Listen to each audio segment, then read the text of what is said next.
Good morning students, कैसे हैं आप सब।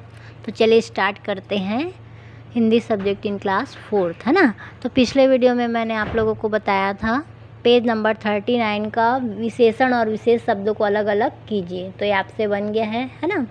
तो क्या है, विशेषता बताने वाले शब्द को क्या कहते हैं, विशेषण, और जिनकी विशेषता बताई जाए उसे उस शब्द को क्या कहते हैं, विशेष कहते हैं। तो छुट्टी आधी, है ना। तो किस विशेष से क्या हुआ इसमें, छुट्टी, क्योंकि इसकी क्या बताई जा रही है, विशेषता बताई जा रही है कि क्या छुट्टी मिली हमें, आधी, है ना। वैसे ही ये ठंडा पानी, दूषित पदार्थ, अंधेरी रात, ये मैंने आपको बता चुका है। फिर आ जाइए, ध्यान से पढ़िए। ये भी बताया था, हिरन तेज भागता है, वह प्रतिदिन पढ़ता है, वह कम बोलता है, तुम्हें अभी जाना चाहिए। तो ये क्या है, क्रिया विशेषण, है ना। जो शब्द क्रिया की विशेषता बताए वे क्रिया विशेषण कहलाते हैं। अब आप बोलोगे कि पहले क्रिया ही क्या है, ये नहीं समझ पा रहे हैं, तो मैं बता देती हूँ। जिन शब्दों के द्वारा किसी कार्य के होने या करने का बोध होता है वो क्रिया कहलाता है। जैसे वो खाना खाता है, खेलता है, पढ़ता है, लिखता है। तो पढ़ना, लिखना, खाना पीना क्या है, आपका क्रिया है ना। तो अब यहाँ पे जैसे बोल रहा है हिरन तेज भागता है ना। तो भागना क्या है, यहाँ पे क्रिया है। अब उसकी जो क्या बता रहा है, विशेषता बता रहा है कि वो तेज भागता है। तो तेज क्या हो गया, आपका क्रिया विशेषण हो गया, है ना। तो तेज प्रतिदिन, वैसे ही इसमें वह प्रतिदिन पढ़ता है। तो पढ़ता क्या है, क्रिया है, और प्रतिदिन पढ़ता है मतलब रोज़ पढ़ता है, तो वो क्या हो गया, वो क्रिया विशेषण। तो ऐसे ही ये भी है और ये वाला भी, है ना। फिर आ जाइए आप, मुख्य रूप से क्रिया विशेषण के 4 भेद होते हैं जो निम्नलिखित हैं। स्थानवाचक पहला, दूसरा कालवाचक, तीसरा रीतिवाचक, चौथा परिमाणवाचक। ठीक है।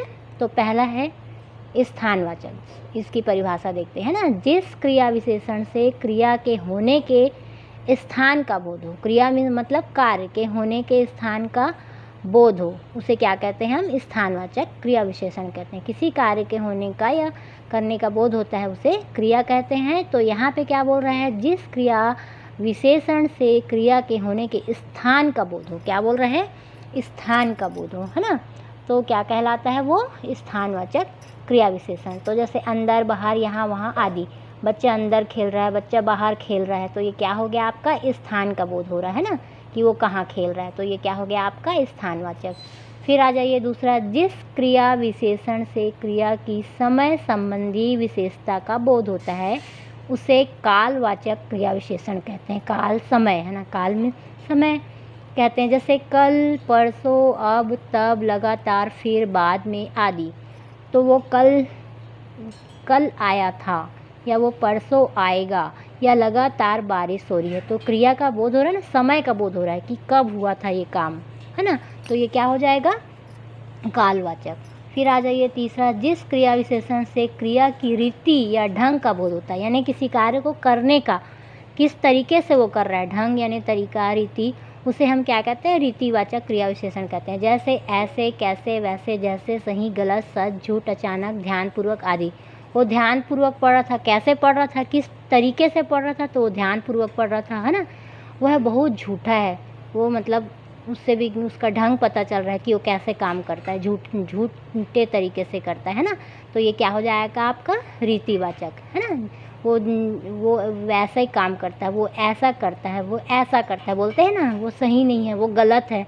तो ये उसके ढंग या तरीका, किसी भी व्यक्ति के ढंग का पता चलता है। तो ये क्या कहलाता है, रीतिवाचक। या किसी कार्य के किस तरीके से हो रहा है इसके होने का बोध होता है, तो ये क्या हो जाएगा, रीतिवाचक क्रिया विशेषण। ठीक है। फिर चौथा आ जाइए, जिस क्रिया विशेषण से क्रिया की अधिकता या न्यूनता का बोध हो उसे परिमाणवाचक, परिणाम नहीं ना, परिमाणवाचक क्रिया विशेषण कहते हैं। जैसे थोड़ा, बहुत, अधिक, पर्याप्त, कुछ, बिल्कुल आदि।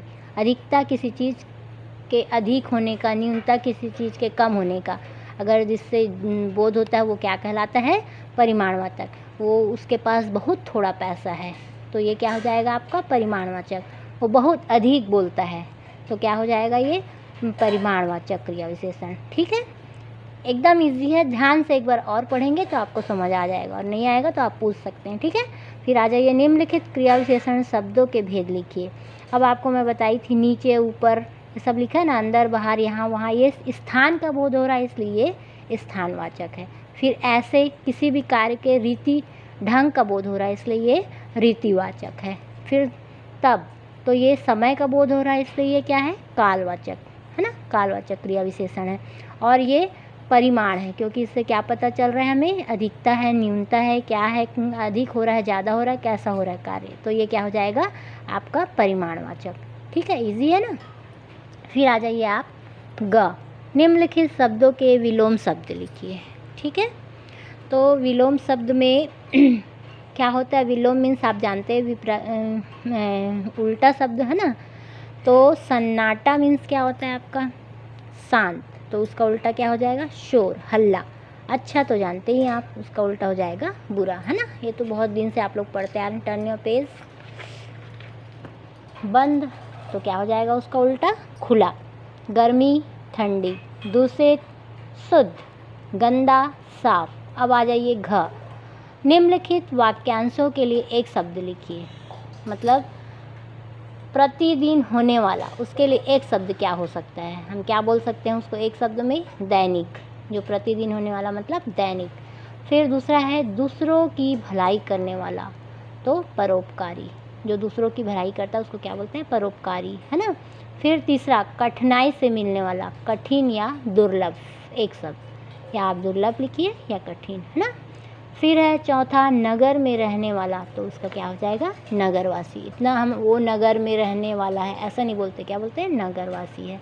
ठीक है, फिर ये आपका दिए गए शब्दों से दो दो नए शब्द बनाइए, आपका होमवर्क रहेगा, मैं ये सेंड करूँगी तो आप लोग क्या करेंगे, इसे भेजेंगे। ठीक है, तो इतना काफ़ी था स्टूडेंट्स आज के लिए। Bye students.